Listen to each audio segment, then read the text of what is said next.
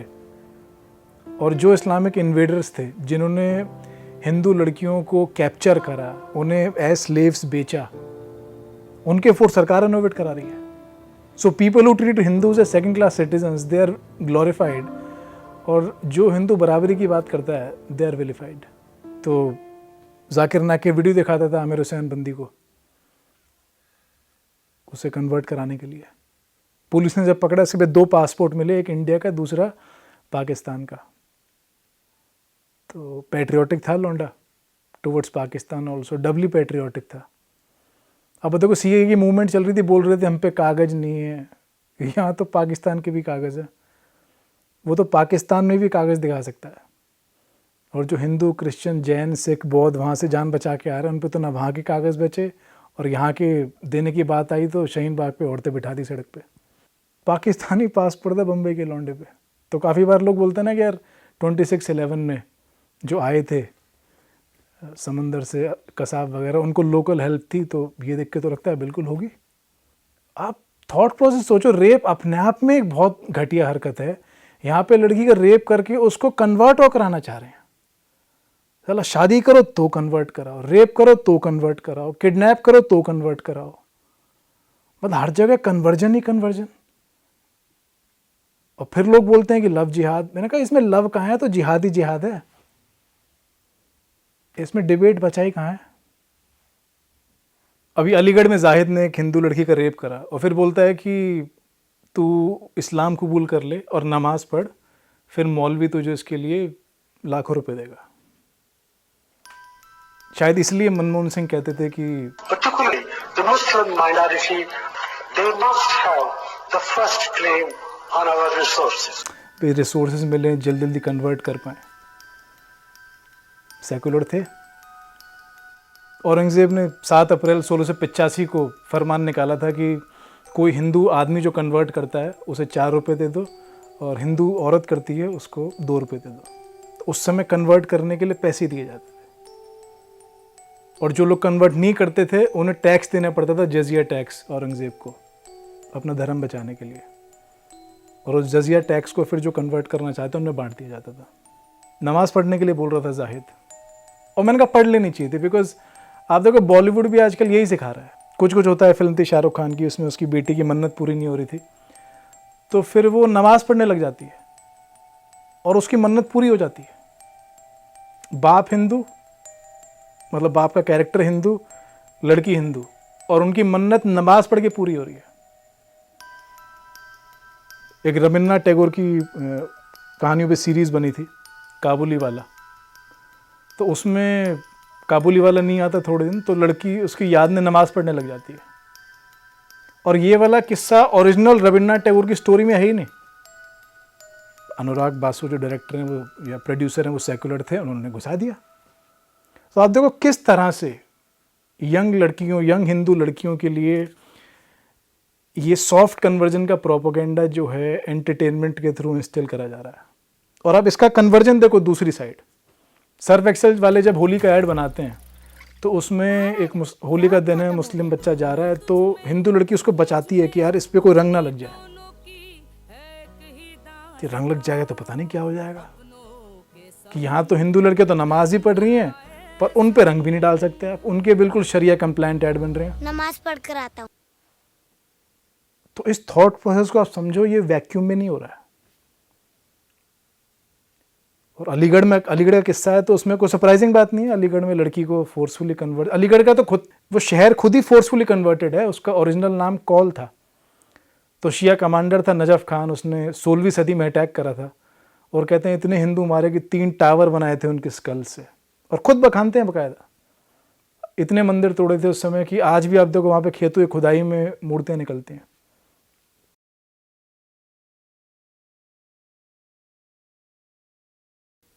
और आप मज़े की बात देखो, हिंदुस्तान में कन्वर्जन होती है उस पर आउटरीच नहीं होती. मतलब चाहे वो लड़की कन्वर्जन हो उस पर चुप रहेंगे, चाहे मंदिर कन्वर्ट करा के मस्जिद बनाए हो बाबर ने उस पर चुप रहेंगे, चाहे शहरों के नाम कन्वर्ट करे हों. अकबर ने प्रयागराज का इलाहाबाद करा था, वो ठीक था. कन्वर्जन पे चुप है. जैसे ही आप रिक्लेम करोगे, रिवर्ट करोगे उनको ओरिजिनल स्थिति पे, तो आउटरीच हो गया, ऐसे कैसे कर सकते हो. याद है प्रयागराज पे कितना क्लेश हुआ था, अरे ऐसे कैसे कर सकते हो, इसका नाम प्रयागराज कैसे कर सकते हो ना, कर नहीं रहे हैं, वही था, अकबर ने करा था कन्वर्ट उसे, और अकबर ग्रेट है, जो कन्वर्ट करते हैं वो ग्रेट हैं, जो रिवर्ट कर रहे हैं ओरिजिनल नेम पे उन्हें गालियां पड़ रही हैं। यार जिस शहर में 3 नदियों का संगम है, गंगा जमुना सरस्वती, उसका नाम इलाहाबाद कैसे हो सकता है, उस गॉड के नाम पे कैसे हो सकता है जिनकी कल्पना ही रेगिस्तान में करी गई थी। भाई गंगा हमारी, जमुना हमारी, सरस्वती हमारी, ये गंगा जमुना तहजीब बोलते हैं, ये क्या तहजीब में बाबर क्या रेत रेगिस्तान से लेके आया था, उस शहर का नाम इलाहाबाद कर दिया। भाई गंगा का कहाँ है मेंशन कुरान में, गंगा कहीं मेंशनड है? हमारे शिव जी के सर में से, केश में से निकलती है, वैसी कल्पना है। उन शिव जी के जिनका टेम्पल था काशी विश्वनाथ का, वो औरंगजेब ने तोड़ दिया था, तो ये गंगा जमुना थे। आप तो टेम्पल्स तोड़ रहे थे उन गॉड्स के जिनके सर से गंगा निकलती थी, और उन शहरों के नाम जहाँ संगम है उसका नाम इलाहाबाद कैसे करा जा सकता है? अभी अजमेर शरीफ पे एक आदमी खड़ा होकर बोलने लग गया कि शहरों के नाम, इलाहाबाद का नाम प्रयागराज कर दिया, हमारी हिस्ट्री मिटाई जा रही है। जब रेलवे स्टेशन के नाम बदले जा रहे थे, मुगल सराय हटाया गया। अबे तो क्या रबर से हमारी हिस्ट्री बदल दोगे कि हमने 600 साल हुकूमत की है? भैया आप लोगों ने हिस्ट्री मिटाई है, हम तो रिक्लेम कर रहे हैं। कल को आप देखो बख्तियार खिलजी के नाम पे स्टेशन है, उसका नाम आप बदल देते हो, तो खिलजी ने जो नालंदा यूनिवर्सिटी जला के जिहाद करा था वो मिट जाएगा क्या? कल को आप अहमदाबाद का नाम बदल के कर्नावती कर देते हो, तो अहमद शाह ने जो आपका भद्रकाली मंदिर तोड़ के वहाँ मस्जिद बनाया, रुद्र महल तोड़ के वहाँ पे जामा मस्जिद बनाया, वो मिट जाएगा क्या? औरंगजेब रोड का नाम आप बदल देते हो, तो औरंगजेब ने जो हिंदू देवी देवताओं की मूर्ति तोड़ के बोला कि जामा मस्जिद की सीढ़ियों में चिनवा दो ताकि इसको लोग अपने पैरों तले रौंद सकें, उस रोड का नाम चेंज करके वो मिट जाएगा क्या? आप औरंगाबाद का नाम बदल दो, तो औरंगजेब ने जो काशी विश्वनाथ तोड़ के उस पर ज्ञानवापी मस्जिद बनाया, वो मिट जाएगा क्या? वहां तो प्रत्यक्ष दिख रही है आपकी इनकॉम्पिटेंस। अब तो कितने निकम्मे लोग थे कि सेंस ऑफ एस्थेटिक्स ही नहीं है, कि मंदिर तोड़ के उस पर मस्जिद बनाया, दीवार अलग दिख रही है, दीवार अलग रंग की है, टॉप अलग रंग का है। मैंने रंग तो टोपी का जो पहनाई है सेम कर देते कम से कम, कि कल को झूठ बोलने लायक तो रहते कि हमने नहीं तोड़ा था मंदिर। यहाँ तो प्रत्यक्ष दिख रही है, दीवार अलग। और ये कल्चर दिया है मुगल्स ने कि मंदिर तोड़े, उस पर सफ़ेद टोपी पहना दी। आप मथुरा में देख लो, वहाँ पे शाही ईदगाह, वहाँ दीवार अलग दिखती है, सफ़ेद टोपी अलग दिखती है। अयोध्या में सेम दिखता है, काशी में सेम दिखता है। माल्टा में आपके सिकंदर शाह ने आदिनाथ मंदिर को तोड़ के अदीना मस्जिद बनाया, वहाँ पे आपको पिलर्स अलग दिख रहे हैं, टॉप स्ट्रक्चर अलग दिख रहा है। और आपको बोला गया मुगल्स गेव अस आर्किटेक्चर। मुझे पता नहीं था यार, मंदिर तोड़ के उस पर सफ़ेद टोपी पहना देने को आर्किटेक्चर बोलते हैं, या कब्रों के ऊपर गुम्बद लगा देने को आर्किटेक्चर बोलते हैं। खैर अपने अपने स्टैंडर्ड्स हैं। उन्होंने हमें आर्किटेक्चर दिया, किन्हें? जिन्होंने मीनाक्षी टेम्पल बनाया, जिन्होंने एलोरा में एक पत्थर में से कैलाश टेम्पल बनाया, आउट ऑफ 1 रॉक, उन्हें मुगलों ने आर्किटेक्चर दिया जो उनके आने से पहले बन चुका था। खैर अब गलतफहमियों के सारे ही आप देखो, सेकुलरिज्म कायम है इस मुल्क का। और मुझे कोई दिक्कत नहीं है कि आप मुगलों के नाम पे सड़क रखो, शहर रखो, पर यार आप उनके कर्म सोच के रखो ना। भाई आपके लवर बॉय थे शाहजहां उर्फ मोहम्मद खुर्रम, उनके हरम थे बाकायदा 500,000 औरतों के। अकबर के हरम थे, जहांगीर के हरम थे। तो आज आप जीबी रोड का नाम शाहजहां रोड रख दो, कोई दिक्कत नहीं है। आप कामाठीपुर का नाम अकबरपुर कर दो, शाहजहाबाद कर दो, कोई परेशानी नहीं है। मीरगंज का नाम आप जहांगीरगंज कर दो, कोई ऑब्जेक्शन। मैं तो कहता हूँ इनफैक्ट जितने भी आपके रेड लाइट डिस्ट्रिक्ट ने सबके नाम आप चेंज करके मुगल सराय कर दो, कोई ऑब्जेक्शन नहीं है। नाम काम के हिसाब से होने चाहिए ना। पर ये थोड़ी ना कि दिल्ली में किसी रोड का नाम तुगलक रोड है। यार तुगलक हिंदू लड़कियों को एज सेक्स स्लेव्स बेचा करता था। भाई यही काम तो आज आईसिस वाले कर रहे हैं यज़दियों के साथ। तो अगर आईसिस टेरिटरीज में तुगलकाबाद करके एक टाउन हो जहाँ पे ये हरकतें होती हैं, समझ में आती है। पर जिस रोड पे राहुल गांधी का ऑफिस है उस रोड का नाम तुगलक रोड। और वो आदमी फिर बोलता है कि विमेन एम्पावरमेंट, विमेन एम्पावरमेंट। अब शायद इसलिए यार जब हिंदू लड़कियाँ किडनैप करके कन्वर्ट करके दुबई में, बांग्लादेश में बेची जा रही हैं, चुप रहते हैं। शायद इनको लगता होगा विमेन एम्पावरमेंट है ये। अकबर जो गाय कटवा के उसके खून मंदिर के अंदर छिड़कवा देता था, उसके नाम पे रोड है, वहाँ पे ऑफिस है एक पार्टी का। अब उस पार्टी के कार्यकर्ता केरल में सड़क के बीच में गाय काटते हैं, हरकतें तो मैच होंगी। वो अकबर जो हिंदू मार के कितने मारे, उनका जनेऊ तोल के निकालता था कि कितने हिंदू मारे, उसके नाम पे रोड है और उस पार्टी का ऑफिस है जिसके महापुरुष अपने आप को जनेऊधारी ब्राह्मण बोलते हुए डोल रहे हैं। कांग्रेस उपाध्यक्ष श्री राहुल गांधी हिंदू धर्म से हैं, परंतु वो जनेऊ धारी हिंदू हैं। रोल मॉडल्स का जो एटीट्यूड है वो आएगा आपके बिहेवियर में भी। अकबर के कोर्ट में एक इमाम थे अब्दुल कादिर बदौनी, राणा प्रताप पे जब चढ़ाई कर रहे थे तो अकबर से बोले कि मैं हिंदू काफिरों के खून में अपनी दाढ़ी डुबोना चाहता हूँ। अकबर इतने खुश हो गए, सोने के सिक्के दे दिए उसे। उस अकबर के नाम पे यार रोड है, वहाँ पे ऑफिस है एक पार्टी का। पाकिस्तान में वो समझ में आता है, बांग्लादेश में वो समझ में आता है, 33% से 9% कर दिए मार के। तो नाम काम के हिसाब से तो रखो। मैं बताता हूँ आउटरीच क्यों होती है। जब भी आप ओरिजिनल नामों की तरफ रिवर्ट करते हो ना, जब भी आप कन्वर्जन को अपोज करते हो, चाहे वो लड़कियां, चाहे वो मंदिर हो, चाहे वो शहर हो, इनका दर्द इसलिए छलकता है कि बहुत सारी चीज़ें लोगों को पता ही नहीं, वो उजागर हो जाती हैं। जैसे बहुत लोगों को पता ही नहीं होगा अलीगढ़ का नाम पहले कौल था। अभी काशी विश्वनाथ की कोर्ट ने बोला है कि आप खुदाई कर सकते हो, एसआई को निर्देश दिए हैं। उस पर बहुत लोग परेशान हो रहे हैं कि अरे पुराने मसले क्यों खोदे जा रहे हैं, बिकॉज जिन सच पे हमने मट्टी डाल दी थी वो वापस से कुरेदे जा रहे हैं। जिस झूठ की नींव पे गंगा जमुना तहजीब टिकी थी, वो नींव ही खुद जाएगी तो कैसे बेवकूफ़ बनाएंगे लोगों को। राम मंदिर पे वही हुआ। आपके राम मंदिर में रामायण साइट्स की खुदाई जो थी, एएसआई 1975 से 77 के बीच में प्रोजेक्ट करा था, तभी स्तंभ जो थे, स्टोन पिलर बेसिस जो थे मंदिर के, 75 से 77 में मिल गए थे। इंदिरा गांधी को पता लगा, उसने खुदाई रुकवा दी। उसके बाद आपको 30-40 साल वेट करना पड़ा मंदिर के लिए, डिस्पाइट ओवरवेलमिंग एविडेंस। और इसलिए इन्हें लड़कियों के कन्वर्जन की बात होती है, लव जिहाद की बात होती है, उस पर इन्हें दर्द होता है कि यार जो हम छुप के, आपको पता है पार्टीशन के टाइम, उससे पहले काफ़ी सारे इंडियन मुस्लिम्स थे जो अपोज कर रहे थे पार्टीशन। एक उसमें से थे सैयद बाज़मी। उनकी आर्ग्यूमेंट कहते, उनका लॉजिक था कि यार अगर हम अभी पाकिस्तान ले लेते हैं, उसके बाद हमें तबलीग में दिक्कत आएगी, इन्हें कन्वर्ट करने में दिक्कत आएगी, बिकॉज फिर सब ये लोग एक हो जाएंगे, दिल बी ए ट्रस्ट डेफिसिट। तो जो काम अब कन्वर्जन का क्लैंडस्टाइनली चल रहा है, छुप छुप के चल रहा है, अब लव जिहाद जो होता है उसको एक्सपोज कर देता है, इसलिए उस पर एकदम इतना पुशबैक आता है।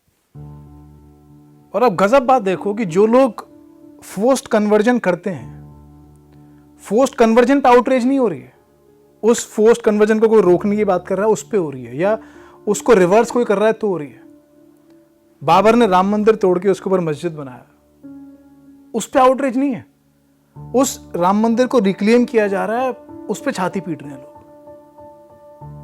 आर्टिकल 370 जो बेसिकली कश्मीर को एक और पाकिस्तान, एक और इस्लामिक स्टेट बनाना चाहता था, उस पे आउटरीच नहीं थी, उसको हटाया गया, उस पे पागल हो गए लोग। या जिन्ना जिसने इस मुल्क के मुस्लिम मेजोरिटी एरियाज को पाकिस्तान बनाया, उसमें कन्वर्ट करा, उसकी फोटो एएमयू में लगी है, इस पे गुस्सा नहीं है। उसकी फोटो वहां से हटाने की बात होती है तो पागल हो जाते हैं। उसी तरह से लड़कियों को, हिंदू लड़कियों को जबरन फोर्सफुली कन्वर्ट कराया जा रहा है, उस पर चुप है सब। उस पर डिस्कशन होती है तो आउटरीच होती है, ऐसे कैसे बात कर रहे हो। तो इस मुल्क में फोर्सफुली इस्लामिक कन्वर्जेंस को, फोर्स्ड इस्लामिक कन्वर्जेंस को सेकुलरिज्म बना के बेच दिया गया। भाई बाबर ने मंदिर को मस्जिद में कन्वर्ट करा, it means what? It denied you your right to worship. Article 370 के तहत जो रेफ्यूजीज वेस्ट पाकिस्तान से इंडिया आए थे, उनको ना सिटीजनशिप मिली, ना वोटिंग राइट्स थे। It denied them right to equality. और एक हिंदू लड़की को फोर्सफुली कन्वर्ट करा जाता है, it denies her freedom of religion. तो बेसिकली इंडिया में treating Hindus as second class citizen, उसको सेकुलरिज्म बना दिया गया। If denying Hindus their rights is secularism, तो फिर यार इस्लामिक स्टेट क्या होता है फिर? तो यही तो चल रहा था पूरा जो मेडिवल इंडिया था, पूरा गजनी, गौरी, जहांगीर, अहमद शाह अब्दाली, सिकंदर, बुट्शी खान, कुतुबुद्दीन, वहाँ यही तो चलता था पूरा। तो पहले लड़कियां जबरदस्ती कन्वर्ट करी जाती हैं, फिर शहरों के नाम कन्वर्ट होते हैं, फिर मुल्क कन्वर्ट हो जाता है। लड़कियां हो ही रही हैं कन्वर्ट। शहरों के नाम, यूपी में एक शहर है, वहाँ पे आपकी डेमोग्राफी चेंज हो गई तो वहाँ पे बोल रहे हैं इसका नाम इस्लाम नगर रखो। हुई आउटरीच, आपको पता भी नहीं होगा किस्सा। और जो शॉपकीपर, हिंदू दलित शॉपकीपर नहीं रख रहे थे, उनके ज़बरदस्ती इस्लाम नगर लिख दिया। तो स्टेज 2 पे तो हम आ चुके हैं। तो मुझे लगता है कि पहला पाकिस्तान जो था वो इस तहरीक से बना कि मेकिंग ए न्यू मदीना। अगर दूसरा बनेगा तो फिर वो सेकुलरिज्म के नाम पे बनेगा।